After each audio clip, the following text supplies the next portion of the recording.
नमो नमः नमस्कारः नमः संस्कृताय। और माँ सरस्वती की कृपा सब पर बनी रहे। मेरे सभी संस्कृत मित्रों को वसंत पंचमी की बहुत बहुत शुभकामनाएं। और मेरे जितने भी संस्कृत मित्र हैं उन सभी का स्वागत है मेरे इस चैनल में, संकल्प पथ में। तो आज हमारा टॉपिक है निपात विवेचन। निरुक्त में 4 पाद दिए गए हैं, जिनमें नाम, आख्यात, उपसर्ग और निपात। तो लास्ट में निपात का विवेचन यहाँ पे मैं दे रहा हूँ। इससे पहले मैंने कुछ वीडियो बनाई है निरुक्त से संबंधित, आप उन वीडियो को देख लीजिए। प्ले लिस्ट में जाकर आप उत्तराखंड प्रवक्ता संस्कृत परीक्षा 2025-26 में जाएंगे तो वहाँ पे आपको निपात की वीडियो दिखाई देंगी, आप उनको देख लीजिएगा, ठीक है। तो निपात जो विवेचन है यहाँ पे देख सकते हैं, उपमार्थी निपात, कर्मोपसर्गार्थी निपात और पद पूर्णार्थक निपात, ये 3 निपातों का हम क्या करेंगे, विवेचन करेंगे। तो पहले यहाँ पे देख लीजिए निपात के मतलब प्रस्तावना में देख लीजिए कि क्या कहा है निरुक्त के बारे में, ठीक है, उसके उद्देश्य के बारे में, और हम तब बाद में निपात में चलेंगे। निरुक्त में निपात अध्याय एक महत्वपूर्ण विषय है जो संस्कृत भाषा के प्रयोग शैली और शब्द ज्ञान के पहलुओं को समझने में मदद करता है। क्या करता है कि ये भाषा, संस्कृत भाषा के प्रयोग शैली और शब्द ज्ञान के पहलुओं को समझने में मदद करता है।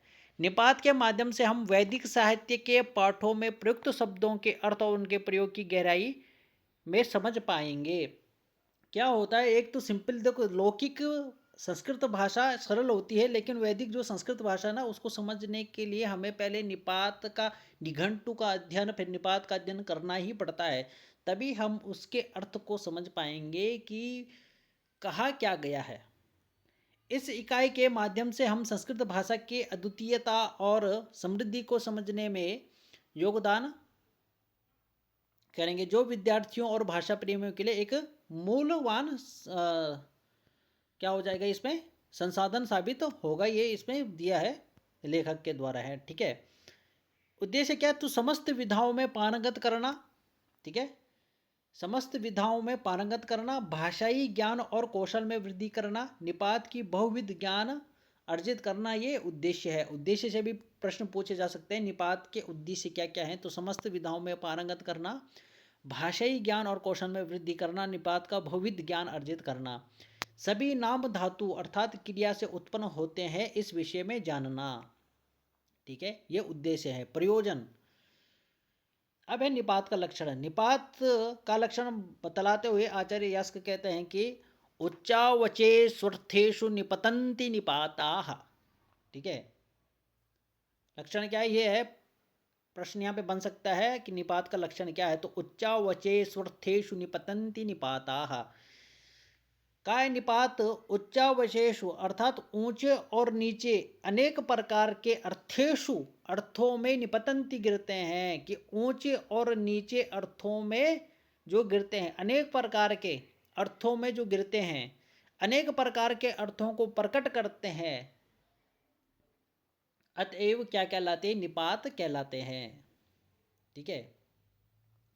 लक्षण का अर्थ ये है, ठीक है, जिसको नहीं आएगा पढ़ लेना इसको, ठीक है, कि जो ऊंचे और नीचे जो अर्थों में क्या करते हैं, गिरते हैं, या फिर अनेक प्रकार के अर्थों को प्रकट करते हैं, इस प्रकार के जो शब्द होते हैं उनको हम क्या कहते हैं, निपात कहते हैं। उच्चावचेष्वर्थेषु निपतन्ति निपाता, अर्थात ये अनेक अर्थों में गिरते हैं, अतः निपात कहलाते हैं। निपतन होने की क्रिया करने के कारण इसको निपात अनवर्थंग नाम भी दिया गया है इसको, ठीक है। अनवर्थंग नाम है निपात, या अनवर्थक नाम है। ये गिरने वाले होते हैं, अर्थात विभिन्न अर्थों या अनेक प्रकार के अर्थों में प्रयुक्त होने के कारण इन्हें निपात कहते हैं। उन निपातों में अपि उपमार्थे, कुछ उपमार्थ में, अपि उपसंग्रहार्थे, कुछ अर्थोपसंग्रह अर्थ में, अपि पाद पूर्णा, और कुछ पाद पूर्ति के लिए प्रयुक्त होते हैं। यास्क ने प्रयोगों के आधार पर निपातों की 3 श्रेणियों में विभक्त किया है। निपात को कितनी श्रेणियों में विभक्त किया गया है, ये आ सकता है कि यास्क ने प्रयोग के आधार पर निपातों को कितनी श्रेणियों में रखा है? तो प्रश्न क्या होगा, उत्तर क्या होगा? 3 श्रेणियों में। ठीक है, कितनी श्रेणियों में? 3। पहला है उपमार्थक निपात, दूसरा अर्थोपसंग्रहार्थक निपात, तीसरा पाद पूरक निपात। उपमार्थक निपातों का प्रयोग किसी उपमान की उपमेय से उपमा देने के लिए होता है। जो उपमार्थक है ना, उपमार्थक, उन निपातों का प्रयोग किस अर्थ में या कहाँ होता है? तो उपमान की उपमेय से उपमा देने के लिए, उपमान की उपमेय से उपमा देने के लिए होता है। अर्थोपसंग्रहार्थ कौन से निपात होते हैं या इनका प्रयोग कहाँ होता है? जो किसी दूसरे अर्थ का संग्रह करते हैं। ठीक है, इनको अर्थोपसंग्रहार्थक कहते हैं कि जो किसी दूसरे अर्थ का संग्रह करते हैं। दूसरा है पाद पूरक, वे निपात होते हैं जो वेद के मंत्रों में पादों की पूर्ति के लिए प्रयुक्त होते हैं। क्या होता है कि जब हम कोई श्लोक लिखते हैं और श्लोक क्या हो रहा है कि कहीं पे अधूरा लग रहा है, तो हम किसी एक ऐसे शब्द को लेते हैं, ठीक है, जो वो क्या करता है, उस पाद को पूरा कर देता है। जैसे ही है ना, ही का प्रयोग आपने देखा, ही ये एक अव्यय पद है। ठीक है, इसका प्रयोग कब होता है कि जब श्लोक को पूर्ण करना होता है ना, तो हम इस प्रकार के शब्दों का, इस प्रकार के वर्णों का प्रयोग करते हैं। ही हो गया, चेत, और भी हैं, 2-3 और भी हैं। उन शब्दों का हम क्या करते हैं, प्रयोग करते हैं पाद पूर्ति के लिए। तब क्या होता है, मंत्र बन जाता है, श्लोक पूर्ण हो जाता है। इतना समझ में आ गया होगा। नहीं आएगा कमेंट करके बताना, फिर से मैं वीडियो को कर सकता हूँ, बना सकता हूँ आप लोगों के लिए। इनका विवेचन क्या जा रहा है यहाँ पे। विभिन्न अर्थों या अनेक प्रकार के अर्थों में प्रयुक्त होने के कारण इन्हें निपात कहा जाता है। ये याद रखिए कि विभिन्न अर्थों या अनेक प्रकार के अर्थों में प्रयुक्त होने के कारण ही इन्हें क्या कहा जाता है, निपात कहा जाता है। अर्थ की दृष्टि से निपात 3 प्रकार के होते हैं। प्रयोग के रूप में भी 3 प्रकार के बताए हैं निरुक्त ने, और अर्थ की दृष्टि से भी ये 3 प्रकार के होते हैं। नंबर 1 है उपमार्थी निपात, दूसरा कर्मोपसंग्रहार्थी निपात, तीसरा है पद पूर्णार्थक निपात। ठीक है,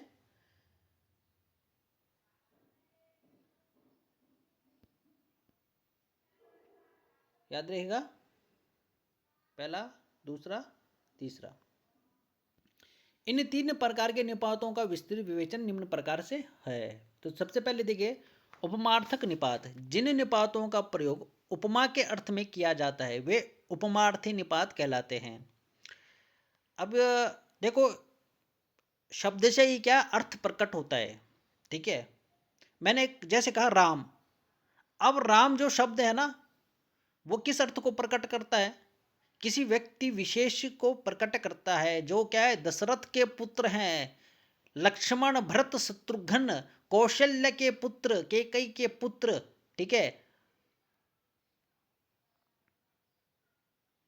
अयोध्या के राजा हैं, इस प्रकार के अर्थ को प्रकट करते हैं। हनुमान जी के स्वामी हैं, इस प्रकार के अर्थ को प्रकट करता है। तो इसी प्रकार उपमा, इस अर्थ से ही हमको क्या प्रकार अर्थ प्रकट हो रहा है कि उपमा के अर्थ में जिन निपातों का प्रयोग किस में होता है, उपमा के अर्थ में प्रयोग होता है, वे उपमार्थी निपात कहलाते हैं। अब ये कौन है? तो ये होते हैं इव, न, चित, नु। ठीक है, ये 4 होते हैं। ये 4 निपात उपमा के लिए प्रयुक्त होते हैं, याद रखिएगा। कौन कौन से हो गया? इव, न, चित और नु।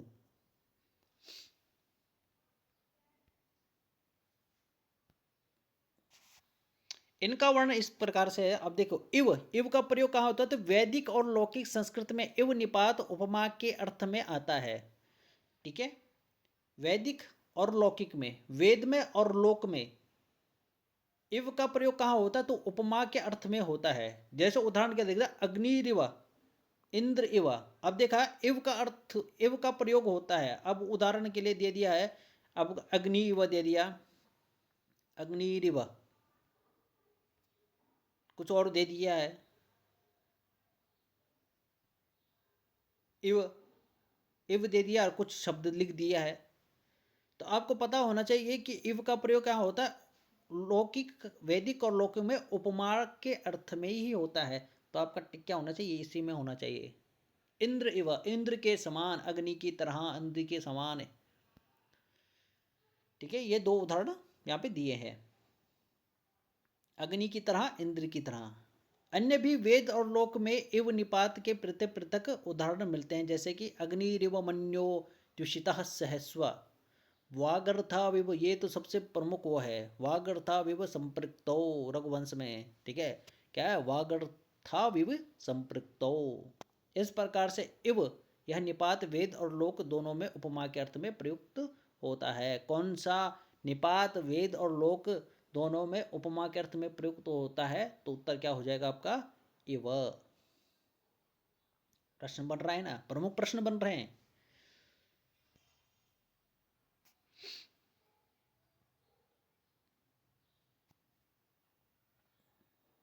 आगे देखिए, उसके बाद है नौ। दूसरा क्या था, नौ। इव के बाद आता है नौ। यह निपात वेद में उपमा और निषेध दोनों अर्थों में आता है। जो नौ है ये किस अर्थ में आता है, ये अर्थ आता है दो, एक तो उपमा के अर्थ में, उपमार्थ, उपमार्थे, और दूसरा आता है निषेधार्थे।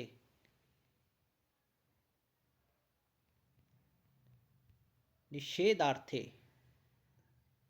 ठीक है, निषेधार्थ, निषेध, निषेधार्थे, निषेधार्थे।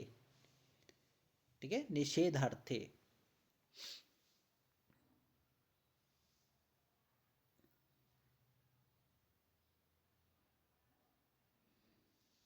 ये दो अर्थों में प्रयुक्त होता है। उदाहरण के लिए जैसे दिया है, पहले दे रखा ऊपर ये वाला, यथा नेन्द्रम देवम अमनसत।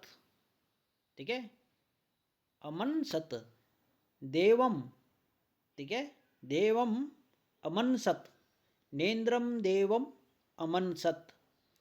यहाँ यह निपात निषार्थ में क्या है, निषेधार्थक में हुआ है, निषेधार्थक में प्रयोग हुआ है। दूसरा है दुर्मदासो न सुरायाम, ये किस में अर्थ में हुआ है, यहाँ पे जो ये नौ निपात है ये उपमार्थ में प्रयुक्त किया गया है। इसी तरह लोक में यह निपात केवल किस में होता है, केवल निषेधार्थ में ही प्रयोग होता है, लोक में। वेद में ये नौ का प्रयोग किस अर्थ में होता है, तो उपमा और निषेध अर्थ में होता है, और लोक में ये सिर्फ निषेध अर्थ में प्रयोग होता है, न कि उपमा अर्थ में। ठीक है, इससे दो प्रश्न बन रहे हैं आपके, उदाहरण सहित तो चार बन रहे हैं इसमें। एक तो वेद में किस अर्थ में प्रयोग होता है, तो आपका उपमा, और दूसरा निषेध अर्थ में। दूसरा प्रश्न बन रहा है कि लोक में या लौकिक में नौ का प्रयोग किस अर्थ में होता है, तो सिर्फ निषेध अर्थ में। दूसरा इसका उदाहरण, उदाहरण कौन सा है, नेन्द्रम देव अमनसत, ये किस अर्थ में प्रयोग हो रहा है, तो यहाँ पे किस में, निषेधार्थ में हो रहा है। और दुर्मदासो न सुरायाम, ये किस अर्थ में, उपमार्थ में। तो ये चार पांच उसके प्रश्न बन रहे हैं। उसके बाद है चित। चित या निपात अनेक अर्थों में प्रयुक्त होता है, जैसे कि आचार्य चिदम ब्रूयात, चिदिदम ब्रूयात, आचार्य चिदिदम ब्रूयात। यहाँ पर ये चित निपात पूजार्थ में प्रयुक्त होता है। तो एक चित का जो प्रयोग होता है ना, वो अनेक अर्थों में होता है। तो यहाँ पे जो ये है आचार्य चिदिदम ब्रूयात, ये किस अर्थ में है, तो चिदिदम ब्रूयात ये अर्थ पूजार्थ में प्रयोग हुआ है। दधि चित, ये किस अर्थ में है, तो उपमा अर्थ में हो रहा है। तीसरा है कुल मांसाश्चिदाहर। ठीक है, कुल मांसांश्चिदाहर, उक्त उदाहरण यह निपात निंदा के अर्थ में प्रयोग हो रहा है। ठीक है, क्या हो रहा है, निंदा के अर्थ में प्रयोग हो रहा है। पहला पूजार्थ में, दूसरा दधिचित ये किस अर्थ में हो, उपमा अर्थ में, तीसरा निंदा अर्थ में। इस प्रकार से चित निपात विविध अर्थों में प्रयुक्त होता है।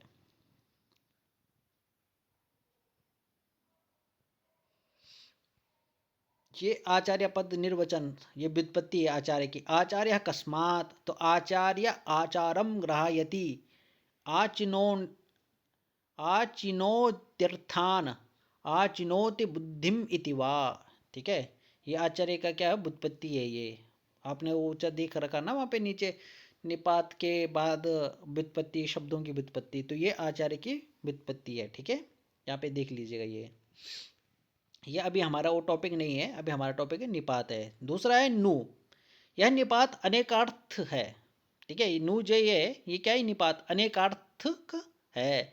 कहीं पर यह निपात हेतु कथन में होता है, जैसे इदम नु करिष्यति, इदम नु करिष्यति अर्थात इस कारण इस कार्य को करेगा, इस कारण इस कार्य को करेगा। इदम नु करिष्यति अर्थ क्या है कि इस कारण इस कार्य को करेगा। कथम नु करिष्यति अर्थात वह इस कार्य को करेगा, पर करेगा कैसे।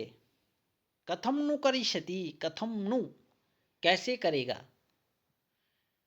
ठीक है, इसमें अनुप्रश्न के रूप में न निपात का प्रयोग हुआ है। इसके अतिरिक्त यह निपात उपमा के अर्थ में भी प्रयुक्त होता है, जैसे वृक्षस्य नु ते पुरुहूत वयाः, वृक्षस्य नु ते पुरुहूत वयाः, यहाँ पर ये निपात उपमा के अर्थ में प्रयोग में आया है।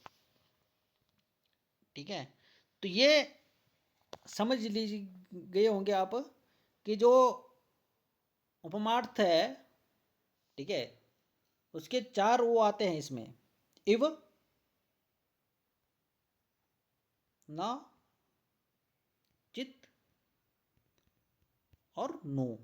अब इनका यह रखने का कि इव का प्रयोग कहाँ पे होता है, नौ का प्रयोग कहाँ पे होता है, चित का प्रयोग कहाँ पे होता है, नो का प्रयोग क्या होता है, उदाहरण सहित। ठीक है, तब हमारा नेक्स्ट टॉपिक होगा कर्मोपसर्गार्थ निपात। ठीक है,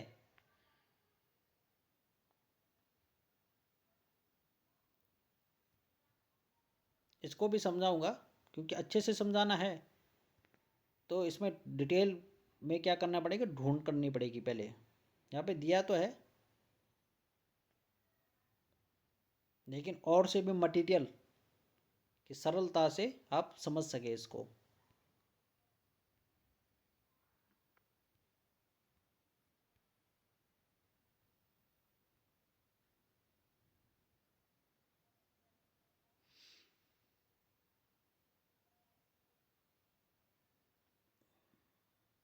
इसको भी कर ही देते हैं, जितना हो सके उतना बता देता हूँ मैं आपको। कर्मोपसंग्रहार्थ निपात, इसके विषय में आचार्य यास्क ने कहा है, अत यसागमादर्थ पृथक्त्वमहं विज्ञायते न, तो देशिकमिव विग्रहेण पृथक्त्वात् सा कर्मोपसंग्रह।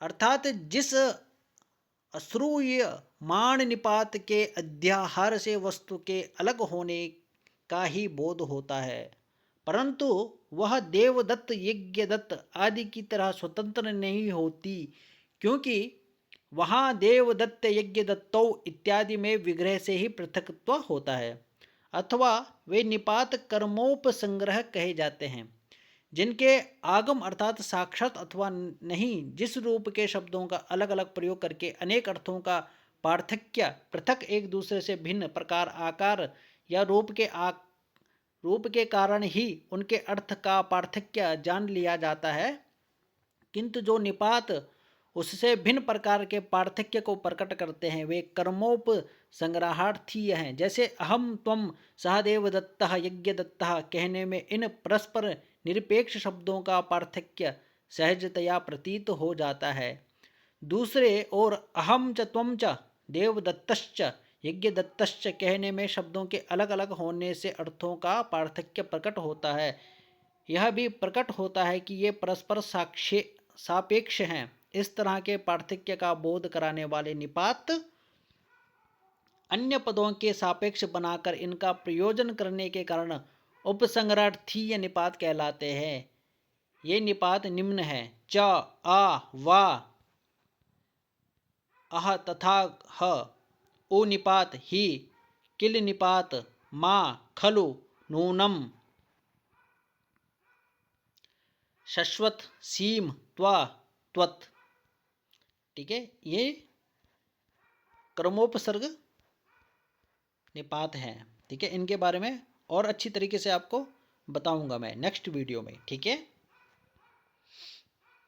वीडियो कैसी लगी कमेंट करके जरूर बताएं। धन्यवाद। ये लिख सकते हैं आप तब तक कर्मोपसंग्रह निपात कौन कौन से होते हैं, जैसे यहाँ पे च, आ, वा, ठीक है, ये वाले इनको लिख सकते हैं कि इनमें क्या क्या आ रहे हैं। अह तथा ह, अह तथा ह, उ निपात ही, किल निपात मा, मा, खलु, नूनम।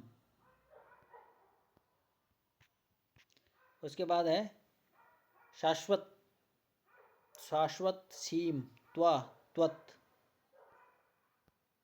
ठीक है, इनको नोट कर लीजिएगा। इनको मेरे को पहले अच्छे से देखना पड़ेगा, तभी मैं आपको बता पाऊंगा इसके बारे में। ठीक है,